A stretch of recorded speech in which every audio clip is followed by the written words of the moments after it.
Hello students.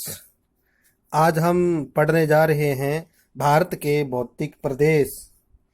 जैसा कि हमारा भारत एशिया में स्थित दक्षिण में स्थित है और उसका जो भौतिक स्वरूप है वो कैसा है उसके बारे में आज हम पढ़ने जा रहे हैं। हम पढ़ेंगे भारत के भौतिक प्रदेश, जिसके अंतर्गत हम पढ़ेंगे पर्वतीय क्षेत्र और पठारी क्षेत्र और इसी के साथ साथ मैदानी क्षेत्र भी पढ़ेंगे। यहाँ पर जानने का जो विषय है वो है कि जो भारत का पूरा भौतिक प्रदेश है उसका स्वरूप कैसा है, कि कौन से क्षेत्र में पर्वत हैं और कहाँ पर पठार हैं और कहाँ पर मैदान हैं। इन सभी बातों को इस मैप के द्वारा हम समझने का प्रयास करेंगे। मैं आशा करता हूं कि आप सभी विद्यार्थियों को मेरे द्वारा पढ़ाया गया समझ में आएगा। साथ में विद्यार्थियों को ये बताना चाहूँगा कि इस अध्ययन का अर्थात आज का जो पढ़ाया हुआ इसका महत्व क्या है। यदि हम आज का जो ये मैप अच्छी तरह समझ लेते हैं तो इसी के आधारित हम आगे आने वाले जो लेसन हैं उनको बहुत अच्छे तरीके से समझ पाएंगे। तो सभी विद्यार्थी मेरे साथ बने रहें। तो शुरू करते हैं कि भारत में जो पर्वतीय क्षेत्र हैं वो 30% भूभाग पर विस्तृत हैं और इसी प्रकार जो पठारी भूभाग है वो 27% भूभाग पर विस्तृत है और बाकी बचा जो क्षेत्र वो मैदानी क्षेत्र का है अर्थात 43%। यहाँ पर बता दूं कि मैदानी क्षेत्र में जो मरुस्थल है वो क्षेत्र भी आएगा और जो जलोढ़ द्वारा निर्मित और नदियों द्वारा निर्मित जो मैदान हैं वो सब आएंगे। तो सबसे पहले हम देखते हैं कि भारत के अंदर कहाँ कहाँ पर पर्वतीय क्षेत्र है। ठीक है, तो इसमें सबसे पहले यहाँ मैप के द्वारा ये दिखाई दे रहा होगा अच्छी तरह कि ऊपर का जो भाग है जिसमें यहाँ से लेकर पश्चिमी हिमालय पर्वत श्रृंखला है वो जिसको ट्रांस हिमालय के नाम से जानते हैं। यहाँ पर हम वीडियो जो बनाएंगे पर्वतों की विशेषता है उसमें हम जानेंगे कि ट्रांस हिमालय का निर्माण कैसे हुआ और हिमालय का निर्माण कैसे हुआ। तो जो उत्तरी भाग है पूरा वो सारा पर्वतीय क्षेत्र का है। उत्तर भारत में वृहद हिमालय स्थित है जिसकी कुछ पहाड़ियां हमारे भारत में स्थित हैं। यहाँ पर देखें कि ऊपर का हिस्सा हो गया जहाँ पर 3 श्रृंखलाएं हैं, ये ट्रांस हिमालय की श्रृंखलाएं कहलाती हैं और इसी प्रकार यहाँ पर भी ये 3 श्रृंखलाओं के रूप में भारत में विद्यमान है।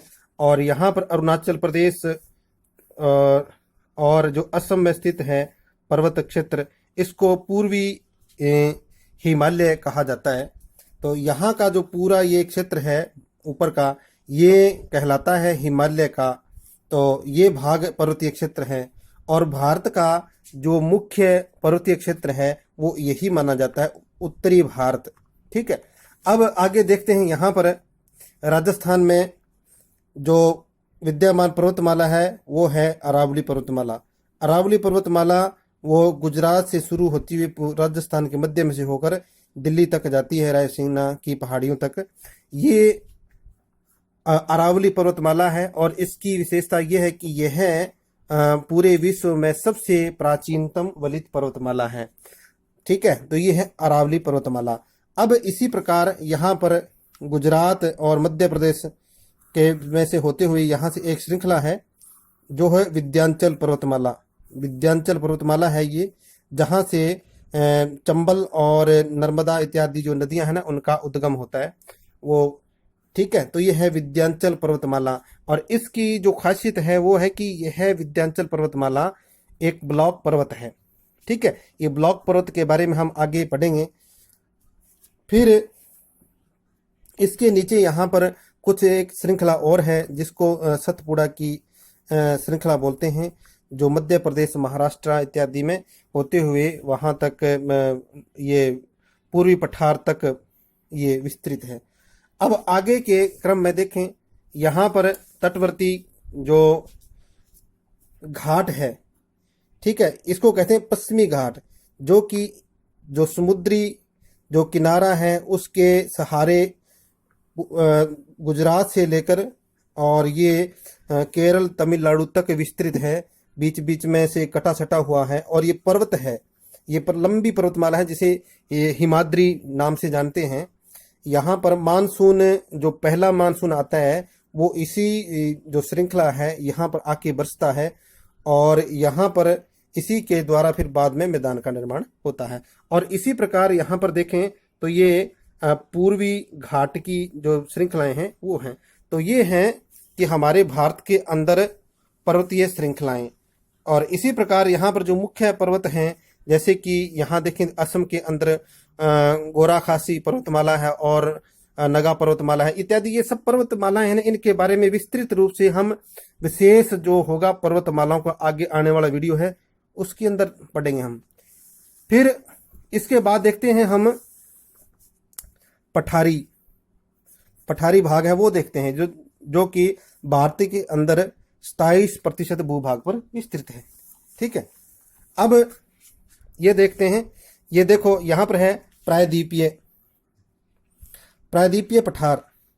प्रायद्वीपीय पठार का मतलब कि ऐसा भूभाग जो दोनों समुद्रों के, इधर अरब सागर है और इधर है बंगाल की खाड़ी, इसके बीच में जो भूभाग हमारा विस्तृत है भारत, यह लगभग पूरा भूभाग एक पठारी नुमा भाग है, जो विंध्याचल पर्वतमाला से लेकर नीचे जो श्रीलंका अर्थात यहाँ तक पूरा विस्तृत है। ठीक है, ये भारत का दक्षिण पठार के नाम से भी जाना जाता है। तो ये सबसे बड़ा पठारी भाग है।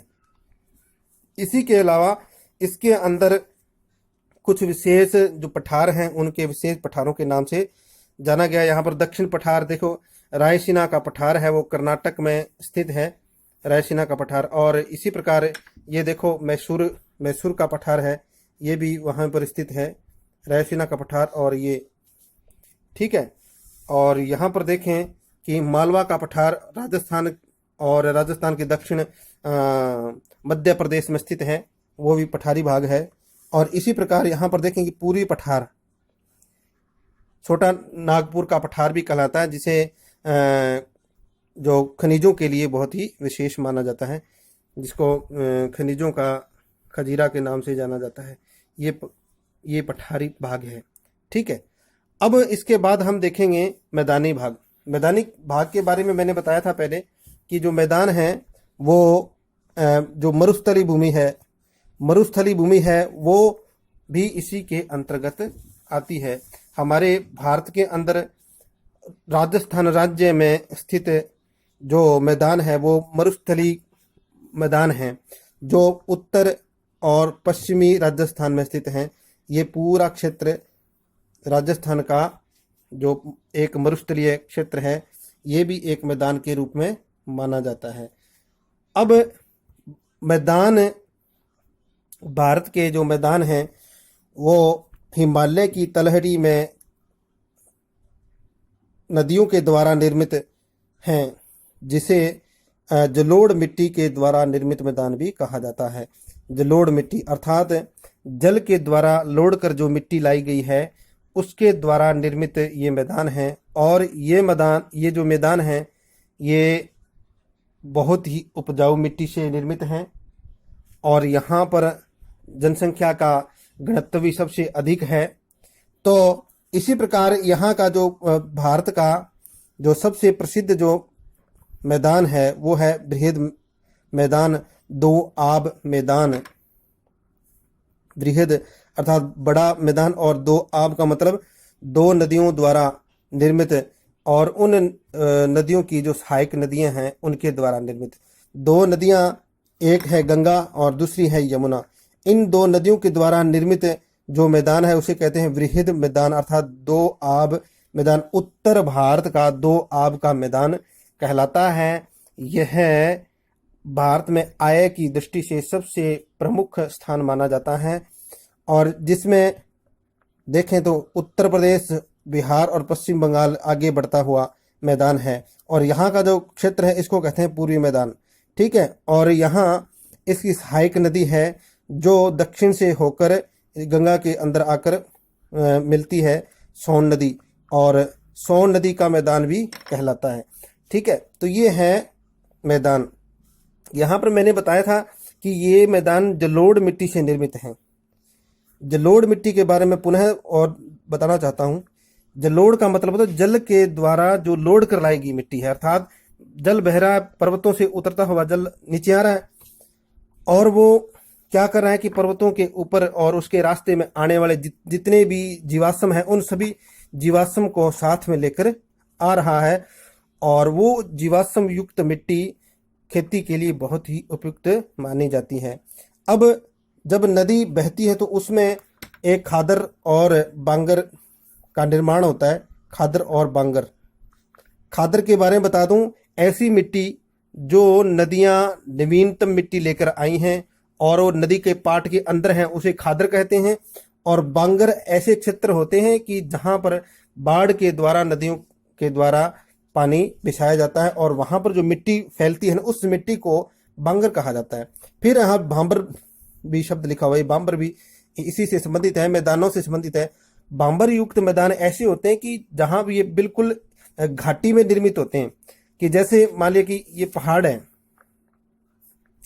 पर्वत है, पर्वत से नदी निकल कर आ रही है, और यहाँ की जो यहाँ पर जो बनेगा जो मैदान, इस मैदान को कहेंगे बांबर। बांबर क्योंकि इसके अंदर होगा, कंकर होंगे इसके अंदर। और इसके बाद आगे जब नदी जाएगी, नदी में स्थित, नदी के पाट में स्थित जो मिट्टी है उसको बोलेंगे खादर। और जब नदी का बाढ़ आ जाती है, दूर दूर तक पानी फैल जाता है, ठीक है, तो यहाँ पर जो दूर जो स्थित पानी है ना, उसको बोलते हैं बांगर। ठीक है, तो ये समझ में आ गया होगा। ठीक है, और इसके विषय में और भी हम अच्छी तरह चर्चाएं करेंगे। तो ये है दो आब का मैदान। और इसी प्रकार यहाँ पर देखें कि पश्चिमी मैदान, उसी को भी पश्चिमी दो आब का मैदान व्यास और सतलुज के द्वारा निर्मित मैदान है, जो पंजाब और हरियाणा में विस्तृत है। ठीक है, और यहाँ देखेंगे हम गुजरात के अंदर कच्छ का मैदान। ये कच्छ का मैदान है, ये लवणीय मैदान है, जो राजस्थान से निकलकर लूणी नदी और इसकी सहायक नदियां हैं उसके द्वारा पानी लाकर यहाँ पर छोड़ा जाता है, उसके द्वारा यहाँ में निर्मित ये मैदान है। ये मैदान क्या है? लवणीय मैदान है ये। अब यहाँ पर देखें कि नर्मदा और ताप्ती का मैदान, ये मैदान बहुत ही उपयुक्त है, जो गुजरात मुख्यतः और मध्य प्रदेश में विस्तृत है। ठीक है, और इसी प्रकार देखें कि दोनों जो तट हैं, दोनों तट के सहारे बिल्कुल छटा हुआ जो भाग है, इस भाग को तो कहेंगे पश्चिमी मैदान, पश्चिमी तटीय मैदान, और इस भाग को कहेंगे पूर्वी तटीय मैदान। तो ये कुछ क्षेत्र है जो ये बना हुआ है। ये क्षेत्र भी क्या है? मैदान है, और यहाँ पर भी फसलें भरपूर होती हैं। यहाँ का जो क्षेत्र है, देखो केरल और कर्नाटक जो मसाले के लिए प्रमुख माना जाता है, यहाँ की मिट्टी है लेटराइट मिट्टी, जहाँ पर रबड़ पैदा की जाती है। तो इस प्रकार ये भौतिक प्रदेश संपन्न हुए। आशा करता हूँ कि आप लोगों को समझ में आ गया होगा। अब आगे भी हम देखते जाएंगे कि जो यहाँ पर सौराष्ट्र तट है, सौराष्ट्र तट ये सब समझने के लिए है, हमारे सौराष्ट्र का मैदान है, और कोणार्क तट है ये, ठीक है, ये भी समझने के लिए। मालाबार तट है, ये तट कहलाते हैं जहाँ पर वैसे ये मैदानी क्षेत्र हैं। यहाँ इधर का जो क्षेत्र है ये कोरोमंडल तट कहलाता है, और यहाँ का जो क्षेत्र है उड़ीसा और इसके पास का, इसको कहते हैं उत्तर सरकारी तट। तो इस प्रकार आज की वीडियो यहीं समाप्त होती है, और आगे हम मिलेंगे, विस्तृत रूप से पर्वत श्रृंखलाओं के बारे में पढ़ेंगे। तब तक के लिए सभी विद्यार्थियों को बहुत बहुत धन्यवाद। जय हिंद, जय भारत।